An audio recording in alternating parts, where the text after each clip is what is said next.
बातमी आंदोलनासंदर्भात सकल मराठा समाजाने जोडे मारो आंदोलन केलेलं आहे। संभाजी भिडेंच्या वक्तव्याचा निषेध केलेला आहे। सकल मराठा समाज आक्रमक झालाय।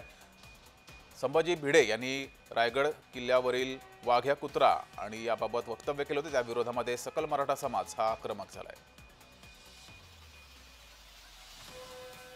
छत्रपती शिवाजी महाराज आहे आमचे दैवत आहेत, परंतु ज्या पद्धतीने 6 जूनचा रद्द करावा ही जी मागणी केलेली आहे याच्या पुढे त्यांचं काय मानसिकता आहे का बाबा याच्या पाठीमागून कोणाला पुढे आणायचं आहे का, त्याच्यामुळे त्यांनी मागणी केलेली आहे। छत्रपती शिवाजी महाराज या एवढे छोटे नाहीत की त्यांचा दररोज जरी केला 6 जूनला ऐवजी तरी दररोज केला वर्षानुवर्ष राज्याभिषेक सोहळा तरी सुद्धा त्या महाराष्ट्राला कमी पडेल एवढे उपकार आपल्यामध्ये छत्रपती शिवाजी महाराजांचे आहेत। परंतु अशा मानसिकतेतून ज्या पद्धतीने छत्रपती शिवाजी महाराजांच्या 6 जूनच्या राज्याभिषेक सोहळ्याला विरोध केला जातोय त्याचा आम्ही जाहीर असा निषेध करतो आणि या मान्यमेढ्याला आज आम्ही त्याच्या पॅनलवरती काळा फसलेला आहे।